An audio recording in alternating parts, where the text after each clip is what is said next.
Thank you, everyone, for joining this podcast on mental resilience and the future of work. And delighted that we have Bruce Staisley as the follow-up keynote speaker with us on this podcast. Also joining me is Tara Makaram, director in our healthcare business unit, who's very passionate about this agenda. It would be great to kick off. We actually found a mutual love of tennis, and there's some very high-profile performances with Emma Raducanu, amazing achievement. Some high-profile sports stars talking about mental resilience. Perhaps that's a nice sort of open question to, is there some application to business from these stories? Tennis is one of the most remarkably brutal sports around. We're used to seeing sports people celebrating with each other, with teams, and taking accolades. And actually, tennis has a lot of the opposite effect. It's one of the most demanding sports. You're not allowed to talk to a coach for the whole time you're on court. And as a result, the history of tennis, if we were to go back through the people in the past, the history of tennis is littered with people who quit at remarkably young ages. There's an iconic tennis player from the 1980s called Bjorn Borg, sort of looks like a Swedish rock star. He quit at the age of 25. Can you believe that?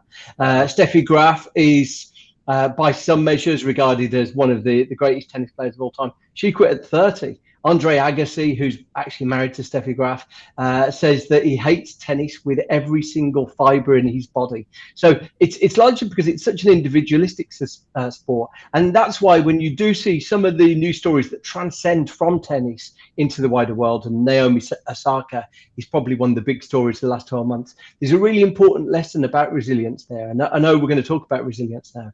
But broadly, what you find with resilience is that resilience is something that we seek to possess in ourselves, and so as a consequence of that, we celebrate it as an individual skill. But what you find with resilience, it's broadly, when you find it exhibited, it's broadly exhibited because we feel part of something bigger than ourselves. To contrast that with the situation of Naomi Osaka, who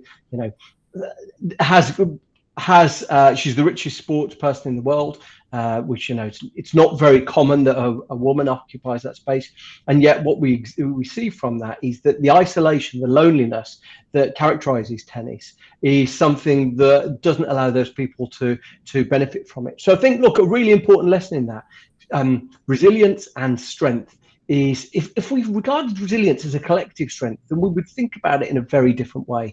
So, what I'd ask you to do is anytime anyone's feeling like they've got an absence of resilience, the one thing they might do is say, okay, can I dial up my connection into my social groups, my sporting groups, my family groups?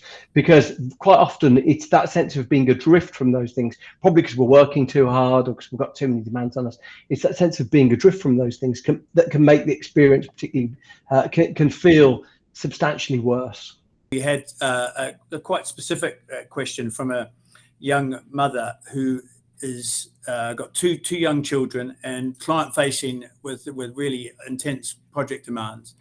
What would you say to someone at that demographic who's trying to juggle and find balance in life and work? Leslie Perlow sort of invited people to reimagine the way that they can define the boundaries that constrain them. And I think one of the ideas that we're hearing more and more about, it's not necessarily work-life balance, but work-life harmony. That some of us actually are very comfortable with getting our domestic responsibilities done, but then thinking, I'm gonna have a couple of hours doing emails, or just getting reports in order, responding to clients.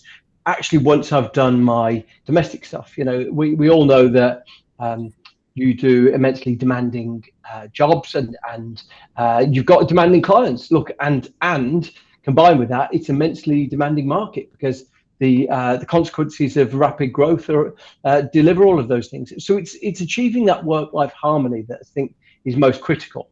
And as a consequence of that, I think, trying to know how you can set those boundaries yourself. So it may well be that with your the people that you have a client relationship with, you're transparent about, just so you know, I'm always online in the evenings between this time, but the little quid pro quo is that I bath my little people at this time, or whatever you do.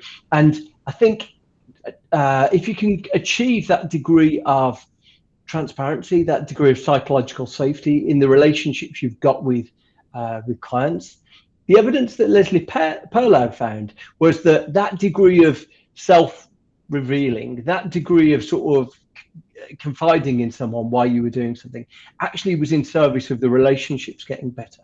So look, I recognize, being a parent of young children is immensely demanding. It must at times feel like the job's just never ending. But I think that degree of trying to accommodate these things in daylight and tell people the things that you're trying to adapt seems to be one of the best ways to approach it. And that sort of authentic dialogue with the client to build trust and just be open. And sometimes it takes some courage and confidence to do that, doesn't it? Absolutely. And look, I recognize there's some clients who just are not interested in that. They can't empathize. It's not their world. Maybe they don't have childcare responsibilities. And, I suspect you want to try these people out once. If it doesn't land, don't keep going with the childcare thing. Different tack. Yeah. So I recognise it's easier to diagnose that than anything. But if you can find someone that you can strike up an affinity with, the evidence says that degree of self-revealing actually fosters a stronger relationship. How do you think leaders can set the right tone for better mental health in the workplace? Yeah, I met one wonderful organisation that had set about trying to do this, largely because the chief exec of the organisation suffered from panic attacks himself.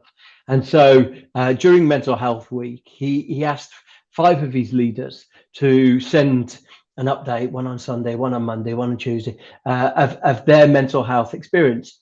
Now, what he did by this, and they had they had mental health experts who'd had a degree of training in the office. They were just normal workers, but they'd gone to a couple of training sessions, and they did a session where they did an email on Monday, which was someone said this was their exposure to mental health, and I think they said how they'd had a breakdown. Someone else said how they'd had depression. Someone else said how they'd had to deal with a parent that had really acute mental health problems. And then I think on the final day, the chief exec himself talked about his mental health challenges. He said it was such a fascinating conversation for me, because he said it transformed our perspective of these things. We all hear about, you should show vulnerability. And then we often find ourselves thinking, where on earth am I going to show vulnerability? And how is that going to make me look like a trustworthy, capable, diligent, hardworking person? And so, look, it's very possible that we wouldn't want to do these things with our clients, but we might choose to have 2 or 3 people who we work with who we do feel more comfortable to talk about those things. So I think, I really took inspiration from that. Most definitely that chief exec would not use his own problems as an advert for his business.